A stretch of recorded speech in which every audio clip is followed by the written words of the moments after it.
Hi guys, my name is Nogusha Kumalo and today I'm doing this video to help varsity graduates buy cars straight after varsity. So I understand that not all of us are fortunate to have our parents buy us cars, and or some of us have a lot of pride, like me, and want to be able to say that I bought the car like it's mine. Yeah. So this video is going to help you, and I'm also going to give you some tips that I wish that someone had told me before I bought the car. But yeah, I hope you guys enjoy. Before I get into any details, I must say that this does not constitute financial advice. I am not by law allowed to give you any financial advice. Therefore, if you want someone to give you something specifically tailored for you, I would encourage you to speak to the necessary people. Just Google. I'm sure you'll find a financial advisor. I am definitely not one of those. So you guys can't take me to court. You can't take me to jail.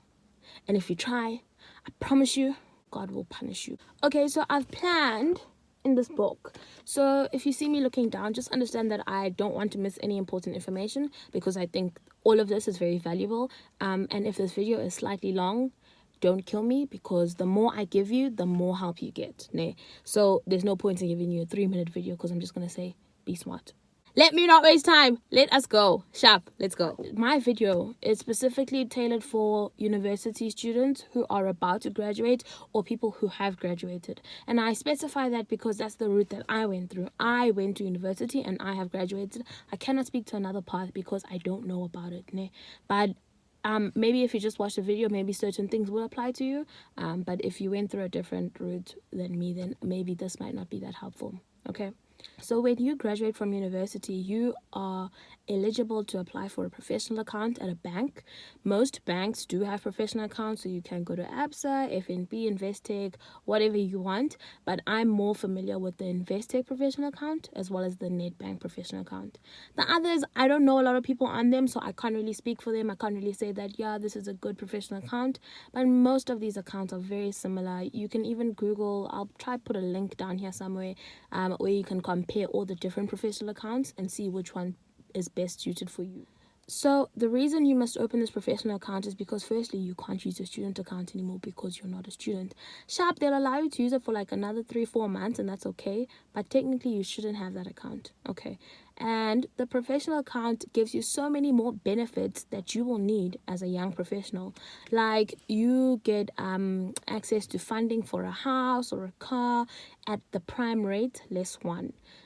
So you must understand, as a new graduate and someone who's just entered the job market, you're a very high risk. So if you go to a bank normally and ask for a loan, they will give you a very high rate, like 15%, especially if you're. So you'll get a very high rate, So these banks' professional accounts are tailored to understand you and understand that we know you're new, but it doesn't mean you're a high risk. So we will give you the normal small angana rate. And also there's also these other benefits, like you can travel and earn points, and you can buy certain things and earn points. You can access slow lounges and airports and be all cuff with all the rich people. It's just nice. Just get it, guys. Just get it. Like, you've got nothing to lose and all to gain.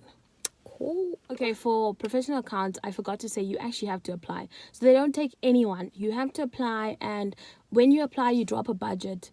They give you the template. So you drop a budget and you tell them how much you'll be earning from your new job, what your current expenses are, what your professional expenses will be, and then they can see how much you can afford. Then once you've been accepted into that professional account, you can call them and be like, hi guys, I actually want to buy a car. How much are you willing to fund me? Then they'll give you an amount. So I didn't use my professional account to buy the car because the amount they gave me was very small. I could have bought a car, like there are cars in that range, but the cars would have been very small, and I didn't want a small car for the following reasons. I travel quite a lot. Like, I see myself driving down home. I'm living in Joburg, but I see myself driving to KZN like quite frequently, maybe once a month. Another thing, I like taking road trips. And I cannot be in a small car where if I'm passed by a truck, suddenly I feel like everything is just going to fall off. But those small cars are fine for like those small trips in town. Yeah, they're very nippy. You can park them nicely, but I didn't want that. So that's why I couldn't take that professional account amount. Cool. If you do take the professional account amount, it is best because the rate that they give you is very small and it's tailored for you and all of that. But don't limit yourself. We all know what cars we want and why we want those specific cars. Okay, so So let's talk about actually buying the car, you going to the dealership. Before you go there, please make sure that you've planned and you've budgeted. So when you're planning to buy a car, you need to be honest with yourself and be like, how much am I willing to part with from my salary and still live comfortably? And thing is, with cars, there are all these additional costs that you actually forget to factor in. So always try to be conservative, Don't say I'm willing to spend 5,000 when you're earning 12,000. Because you're paying 5,000 for the car. Then there are all these extras. There's the car tracker, there's the insurance, there's the fuel, there's the best tire that you have to buy on a random month. Now suddenly your car's coming up to 8k and you're earning 12. So now you've got how much? Let's see. You've got 4k. This is before you paid your rent, you paid your groceries, before you've even factored in your social life. Because what social life? So be very conservative with your amount and understand that you will exceed your budget, but at least have a budget in place. Firstly, I went on Google a bit, and I used to Google a lot and see how much cars cost, and I'd be so shocked. Oh my gosh, yeah, busy moto. And my dad laughed and said, when you're serious about buying a car, let me know, and then we'll go to the actual dealerships. Because sometimes prices quoted online are not the same as at the dealership. And also at the dealership, you can always get a demo car. A demo car is just a car that's been used inside the dealership, like when people test drive. So it has been used, it's secondhand, but it actually has never really left the dealership. So it's probably being serviced properly. It's a decent car to buy. Like, it's very fine. It's basically new, just with a lot of kilometers. Okay, once you've done your initial research on Google of what car you like you see a price range, so that you can also like humble yourself and not think you can buy a Mercedes with your first year salary. Now you can go to dealerships that are reasonable. When you go to the dealership, try take someone that is knowledgeable about cars and can help you find a car that is like suitable for you. Salespeople will sell you as much as they can. They are there to do their job, and they get paid commission on the car they sell. So they could sell you a whole Range Rover with pink leather seats and mink carpets and all of that, but you don't need that. As a matter of fact, you cannot afford it. But because they will get paid based on that, they will try and like make you pay the most. So go with someone who understands where you're standing financially and knows about cars. I'm not talking about like Vin Diesel or anything, but like someone who has like an okay knowledge about cars.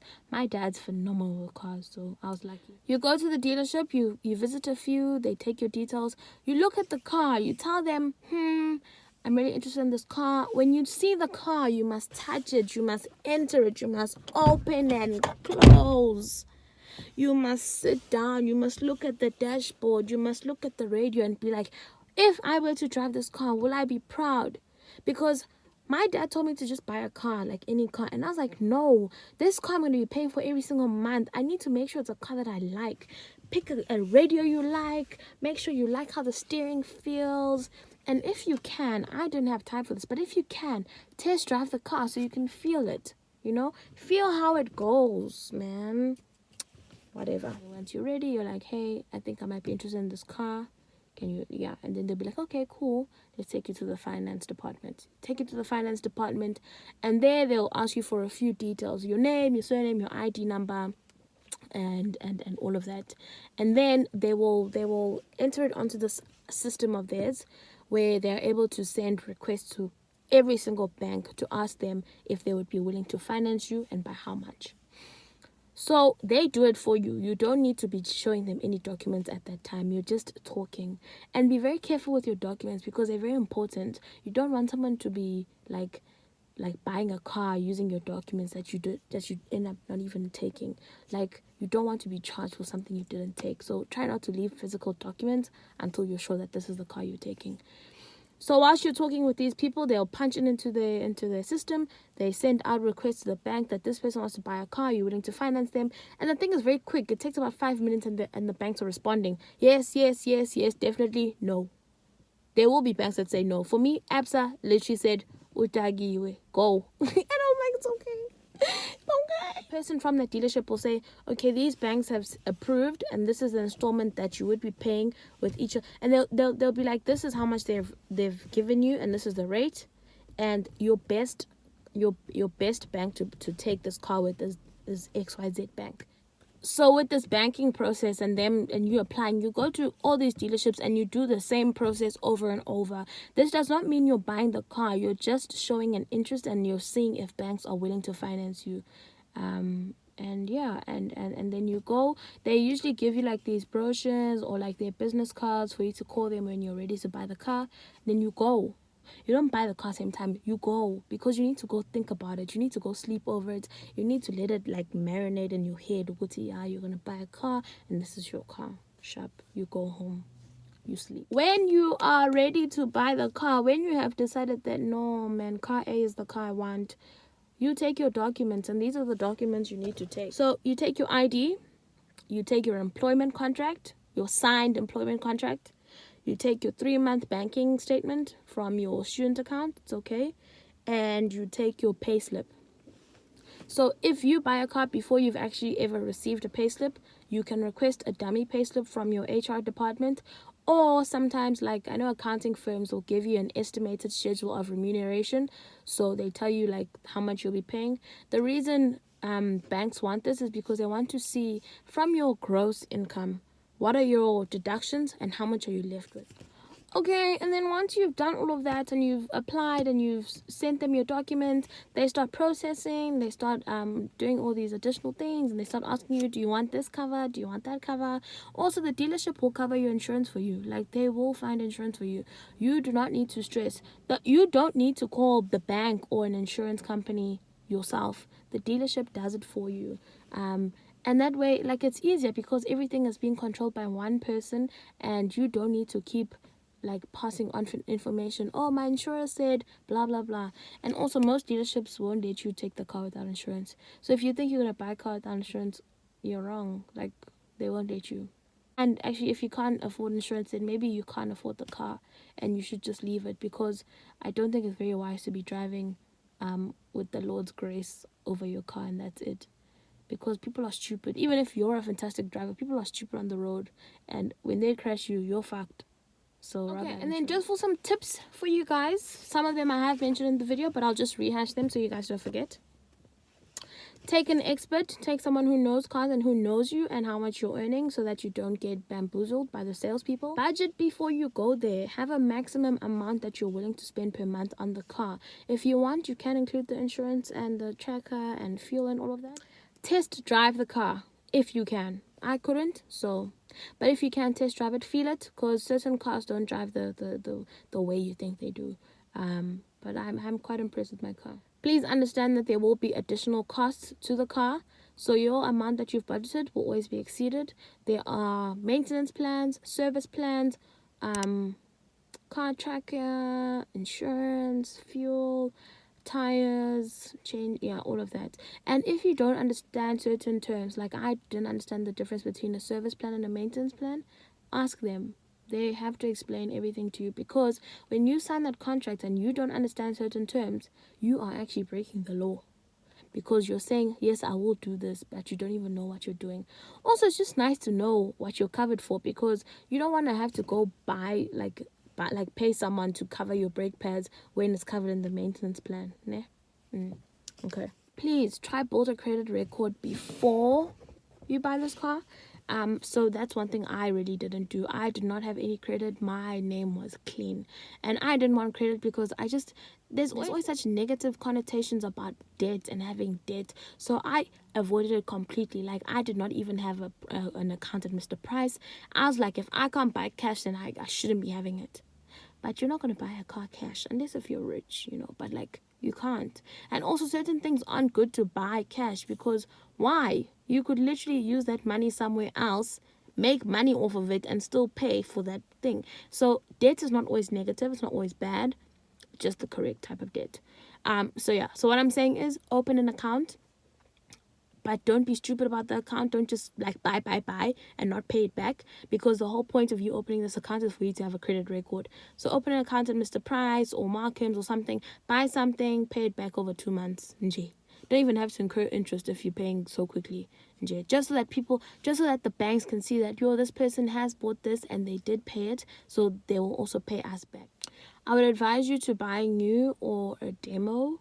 And this is specifically for my woman, and yeah, because like it's not safe for us to be in cars that could break down whenever.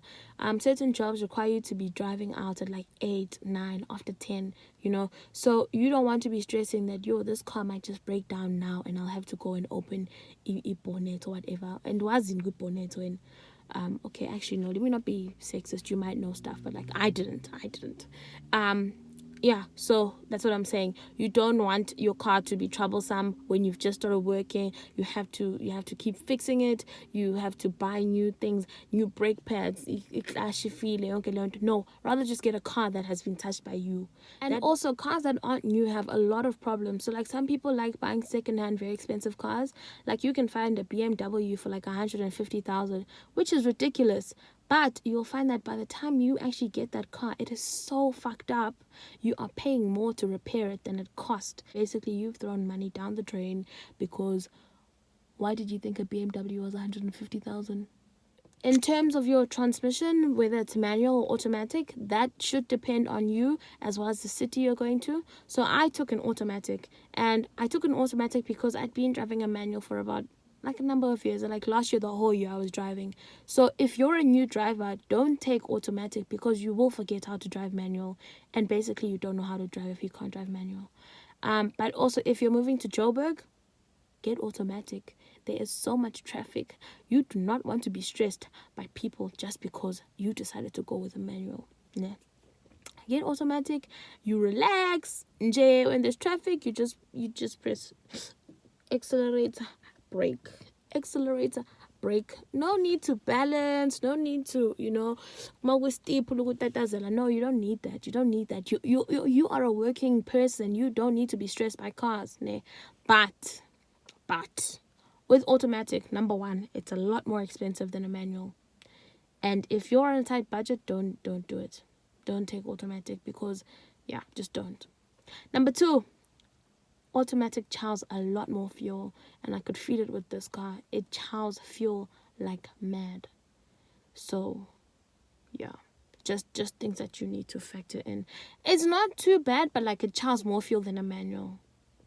And lastly, insure your car and get a full comprehensive insurance because you need a full comprehensive insurance. Don't be one of those people who will just get like the third party liability. And if you don't understand things, like I didn't know what a third party liability was. Like I thought I did, but I didn't. Ask. They call you and you can ask anything, and those calls are recorded. So if you've asked for something and you've been like, I was specific, I was like, okay, can another person drive my car and it's still insured? Like, you need to be specific, because if you're not, you might think you're covered for something and you're not, and then when you want to claim, yeah. So I was like, okay, am I the only person who's meant to drive the car, or can other people drive? They're like, yeah, if they have a South African license, they can drive the car. I'm like, oh, okay, so just a South African license or like any license? They're like, oh, okay, well, SADC license, that includes Botswana, Zim, and all of that. So I was like, oh, okay. I was like, can I take my car out of the country? They're like, yeah, you can. You just need to inform the bank, blah, blah, blah, blah, blah, blah, blah, blah, blah, blah. So you must ask, because if you don't ask, you won't get the answer and you might fuck up. And guys, don't be sneaky and like get insurance when you're taking the car out of the dealership and then like cancel it the next month, because people do that. Because when your car is totaled and it's beyond repairs, you still have to pay for the car even though you don't have the car. Like, they don't give you another car because you're not insured. You still have to pay for a whole 5 years for a car that you do not have. So just don't risk it. It's just a few, like it's a 1,000 and something, and your insurance will be high when you take it. It will be high because you're a new time insurer. You are a high risk. You are young. You are living in Joburg. It will be high. But every 6 months, call them and be like, hi guys, I haven't claimed. Can you do something about my insurance premium? Or be like, hi guys, I've moved to a certain place. It's a gated community. There's a security guard. I park in a garage. Can you adjust my claim? And they just decrease it, because the safer you are, the more they. Next thing you're gonna be like, like, just to give you guys an example, I pay more for my insurance on this car than my dad pays for his big car. My dad drives an SUV. I drive a budget car, and I'm paying more insurance. That's what that's the difference. Okay, so we're almost done with the video, guys. I know you guys are probably tired of hearing and seeing me, but now I'm actually answering your specific questions. Yeah, let's go. So the first question was, okay, I'm gonna paraphrase because I actually can't see the questions. I'm reading from my book. So the first question is, did you have a deposit and how much did it help? I didn't have a deposit. I was coming straight out of varsity. I wasn't able to save for a deposit, but I know I needed a car. So I didn't put down a deposit. I didn't pay any initial fees going in. A deposit, if you can save and if you do have the money to pay a deposit, then it does help. I think it does lower your installment, but the deposit has to be quite significant because my dad asked them if he gives, like, he was like, if I put down a deposit of 30,000, how much will her installment drop by? And the difference was like 100 or 200 rand, and I was like, that's really not worth it. It's fine, leave it. Yeah. So yeah, it depends how much you're willing to put down as a deposit. Second question is, why did I go Ford and not like other brands? It's so funny, guys. I actually had 2 ideal cars that I wanted, and I end up not even buying those. Like, the Ford Figo was not one of my options, but it all came down to, drum roll please, it came down to customer service. Ford dealership is the only dealership that actually entertained my dad and I as soon as we walked in. So I look young, I think, when I'm in Pietermaritzburg. I don't dress up. I don't even put on a wig. I literally go in shorts. I look like a boy going through puberty. And then there's my dad. My dad's very, like, he's very casual all the time.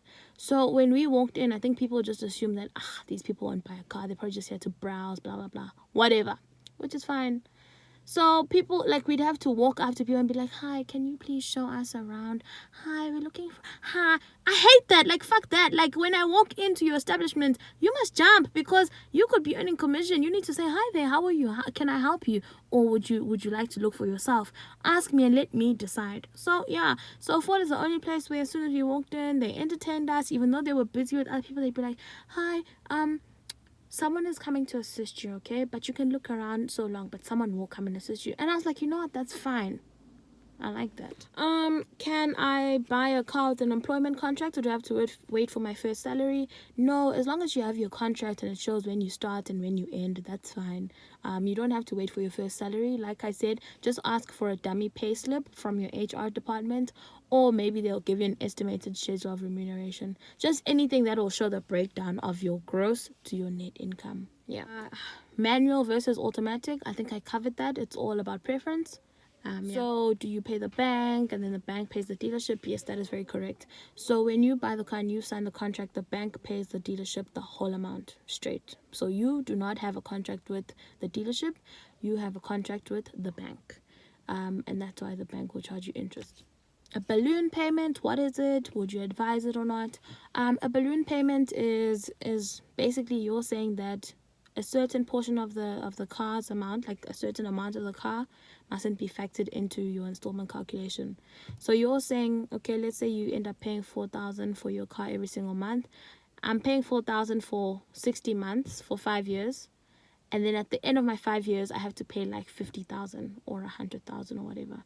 Your 100,000 is very big, but at the end of your contract, you need to pay that big lump sum. Having a balloon payment does lower your installment, because basically you're saying that you'll pay that as a lump sum at the end, but it's not always advisable because you don't even get the joy of saying that, I've got 3 months remaining and then the car's mine, because you still have to pay that lump sum. But a balloon payment is okay if you actually don't think you can afford the car without it, or if you can afford, but it's going to be like a push. You're going to be squeezed. It's okay because of the following reasons.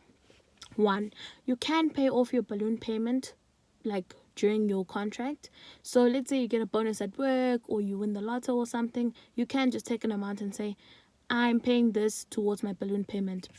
There, your installments continue the same, but that balloon payment decreases. So now instead of having 50k remaining, you have 20k remaining. Sharp. Another thing, sometimes you trade in your car, so you don't actually pay that balloon payment. You trade in that car and someone else will pay for the balloon payment. It's not your problem, ne?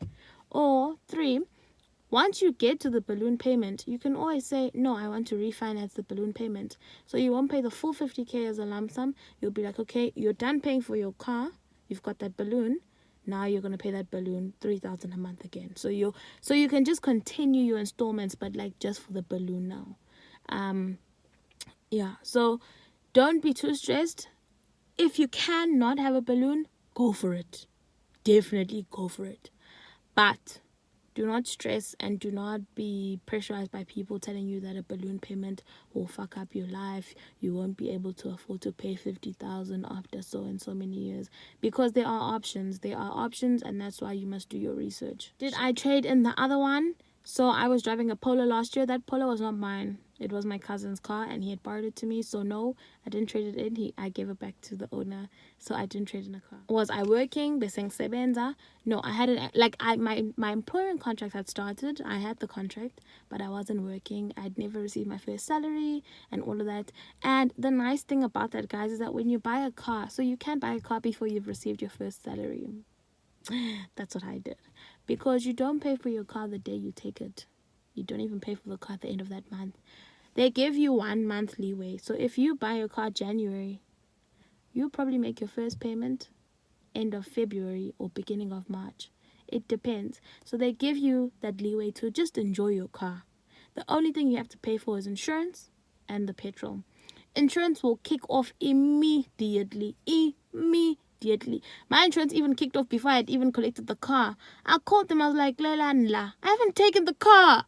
And they're like, yeah, but you started off your insurance then. My dad's like, no, let them go. Because rather you be covered before you've even gotten the car, then you take the car and you're not covered for like 3 or 4 days and something happens and you can't claim it. Yeah, and I think those are the questions. Some of the questions that you guys asked, I'd covered in the video, so I didn't really like factor them in.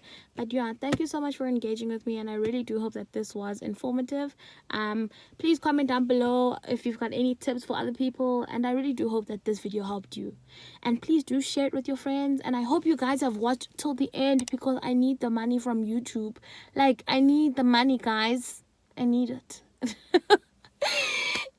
Share with your friends, tell them to watch, and yeah, and happy car buying. And tag me in your photos when you do buy your cars. And I will be doing a review about my specific car. So if you're looking to buy a car, maybe just also watch those reviews. I will review my car, and I'll be very honest, because I'm not being paid by Ford, so I will be reviewed. I mean, I will be honest. Bye. I hope you enjoyed.